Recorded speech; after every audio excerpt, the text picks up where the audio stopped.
नमस्कार दोस्तों, मैं प्रिंस सैनी आपका स्वागत करता हूं हमारे चैनल लर्न एंड ग्रो में। आज हम बात करेंगे जो ग्रेविटेशनल पोटेंशियल एनर्जी का एक्सप्रेशन है वो हम किस तरह से निकाल सकते हैं, तो उसके बारे में बात करेंगे। तो इसके लिए हम कुछ कंसीडरेशन लेते हैं। हमने एक बॉडी मान ली, लार्ज बॉडी, और इसको हम मानते हैं कि एक स्फेरिकल बॉडी है, तो अर्थ को हम मान लेते हैं कि एक स्फीयर की तरह है। और जो इसका सेंटर है हम मान लेते हैं, सेंटर को हम डिनोट करते हैं O से, और इसके सेंटर पर हम मान लेते हैं कि पूरा जो मास है वो कंसंट्रेटेड है इसका। इसकी जो रेडियस है वो हम मान लेते हैं कि वो है कैपिटल R। अब देखिए, अर्थ के पास ग्रेविटेशनल फील्ड है जिससे कि वो चीजों को अपनी तरफ खींचती है। तो इसका ग्रेविटेशनल फील्ड के अंदर हम कोई पॉइंट मान लेते हैं, और उस पॉइंट को हम मान लेते हैं कि वो जो पॉइंट है वो P पॉइंट है। और इस P पॉइंट पर हम कोई बॉडी मान लेते हैं कि कोई बॉडी हमने रखी हुई है, और इस बॉडी का जो मास है हम मान लेते हैं वो स्मॉल m है। अब उस बॉडी का मास स्मॉल m है, और यहां तक हम जो है यहां पर इस पॉइंट पर जो है हम एक्सप्रेशन निकालेंगे ग्रेविटेशनल पोटेंशियल एनर्जी का। अब सेंटर से इस जो मास तक का डिस्टेंस है हमारा, वो हम मान लेते हैं कि वो स्मॉल r है। लेकिन जो स्मॉल r है ये बड़ा है हमारा रेडियस ऑफ अर्थ से, तो ये भी कंसीडरेशन हमें याद रखनी है। तो इस पॉइंट पर हमें ग्रेविटेशनल फील्ड का जो है एनर्जी वो हमें निकालनी है, एक्सप्रेशन हमें निकालना है। अब इसी लाइन को हम जो है इन्फिनिटी तक बढ़ा देते हैं। मान लीजिए हम इस लाइन को एक्सटेंड कर देते हैं, और इसी लाइन के ऊपर हम दो पॉइंट ले लेते हैं, उनको हम नाम दे देते हैं। मान लीजिए इसको 1 पॉइंट नाम दे दें, इसको सेकंड पॉइंट आप नाम दे दें, या A B कुछ भी आप नाम दे दें। अब देखिए, यहां से यहां तक का, यानी कि ये बॉडी जो है अब यहां पर है 1 पर, आप मान लीजिए कि यहां पर 1 तक का जो डिस्टेंस है इसको हम मान लेते हैं सेंटर से ये x है, और यहां से 1 से 2 तक का जो डिस्टेंस है ये हम मान लेते हैं कि ये dx है। तो ये हमने यहां से और यहां तक का डिस्टेंस मान लिया x, यानी कि 1 तक का, और 1 से 2 तक का मान लिया dx। अब हम क्या मानते हैं कि मान लीजिए बॉडी जो है 1 पर है, इस 1 पॉइंट पर है। अब ये जो 1 पॉइंट पर है और ये जो हमारी अर्थ है, इन दोनों के बीच में, किन्हीं भी दो बॉडीज के बीच में जो ग्रेविटेशन का फॉर्मूला है according to Newton law of gravitation, वो क्या होता है, F = g/m/, इन दोनों के बीच का डिस्टेंस वो कितना है, x, तो x²। तो यही होगा हमारा जो फॉर्मूला है।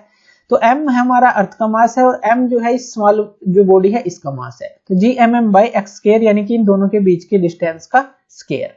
ये हमारा फॉर्मूला बनता है। अब मान लीजिए एक से आप इस बॉडी को यहाँ पे इस पॉइंट पर ले आते हैं, दूसरे पॉइंट पर लाते हैं, यानी कि आप जो है कुछ फोर्स जो है अप्लाई करते हैं, या कहें कि वर्क डन हम करते हैं इस बॉडी के ऊपर, कि इसको हम जो है 1 से 2 पॉइंट पर ले आते हैं, और विदाउट एक्सेलरेशन, वो हमें याद रखना है कि विदाउट हमें एक्सेलरेशन जो है बॉडी को यहाँ पर लेके आना है। तो स्मॉल डिस्टेंस ट्रेवल किया इसने 1 से 2 तक, यानी कि dx ट्रेवल किया। तो हमारा अमाउंट ऑफ वर्क डन क्या होगा इस केस के लिए, हमारा अमाउंट ऑफ वर्क डन होगा dw = F × dx, यानी कि फोर्स इंटू जो डिस्प्लेसमेंट है, फोर्स लगाई और डिस्प्लेसमेंट इसने ट्रेवल किया, तो dw हमारा लगा। लेकिन ये तो हमारा स्मॉल अमाउंट है। अब F की जगह आप ये वैल्यू पुट कर सकते हैं, जो g/m/x² है, ये वैल्यू आप पुट कर सकते हैं। तो यहाँ पे ये क्या आ जाएगा, यानी कि dw अगर आप निकालें इसका, और f की जगह ये वैल्यू पुट कर दें, ये वाली वैल्यू पुट कर दें, तो ये हमारा क्या आ जाएगा, g/m/x² dx, ये आ जाएगा, क्योंकि f की जगह आपने ये वैल्यू पुट कर दी है, और dx इसके साथ था, ये आ गया। अब देखिए, ये तो हमारा small amount of work done है, ये जो हमने निकाला है। अगर हम बॉडी को 1 से लेकर, यहाँ इस पॉइंट से लेकर इस P पॉइंट तक लाएं, तो हमारा वर्क डन क्या होगा, यानी कि 1 से 2 पर ना लाएं, 1 से सीधा जो है हम इस बॉडी को यहां पर ले आए,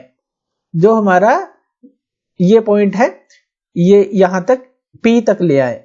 तो ये हमारा कितना होगा। अब देखिए, इसको हम यहां तक ले आते हैं, मान लीजिए यहां पर ले आते हैं, इसी बॉडी को 1 से लेकर हम डायरेक्ट जो है इसको यहां तक ले आते हैं। अब क्या होगा, देखिए, अब जो हमारा वर्क डन होगा,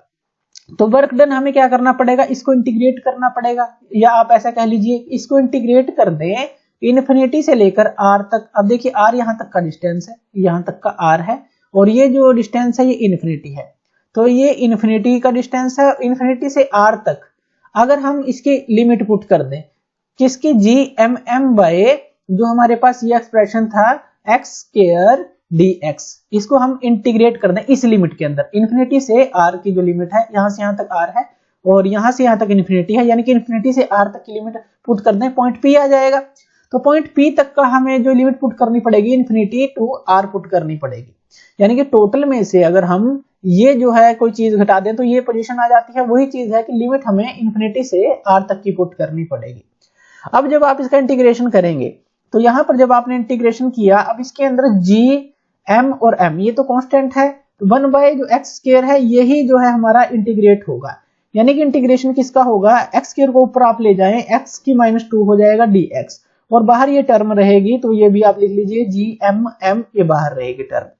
अब देखिए क्या होगा, g m m जो है, अब x की -2 का इंटीग्रेशन क्या होगा, -2 + 1 हो जाएगा, यही हो जाएगा, तो यहाँ पे क्या आ जाएगा -1 और यहाँ पे अगर आप इसका इंटीग्रेशन करते हैं यानी कि 1/x आ जाएगा, इस तरह से ये आ जाएगा और जो लिमिट रहेगी इसकी वो रहेगी इन्फिनिटी टू r।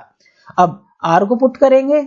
-x की जगह, माइनस फिर इसको पुट करेंगे, तो हमारे पास क्या आ जाएगा वो हम लिख लेते हैं। तो वो हमारे पास क्या आएगा, तो ये आ जाएगा हमारे पास GMM और उसके बाद यहाँ पे ये क्या आ गया हमारा, अगर 1/x की जगह आप 1/r पुट कर दें, ये 1/r पुट कर दिया और उसके बाद जो है आपने यहाँ माइनस साइन भी रहेगा, जब इंटीग्रेशन करेंगे माइनस साइन भी बाहर आएगा, -1/∞ आएगा, तो ये ध्यान दीजिएगा माइनस साइन आएगा जब आप इंटीग्रेशन करेंगे, क्योंकि x की -2 था, जब आपने उसका इंटीग्रेशन किया तो ये क्या आ जाएगा हमारा, ये आ जाएगा x की -2 + 1 ये आ जाएगा और माइनस का साइन जो है जो हमारा बाहर आ जाएगा, यानी कि ये 1/x आ जाएगा और माइनस का साइन बाहर आ जाएगा, तो वो चीज है। तो माइनस का साइन हमने वहां पीछे नहीं लिया था, तो यहाँ पे आपको लेना है -GMM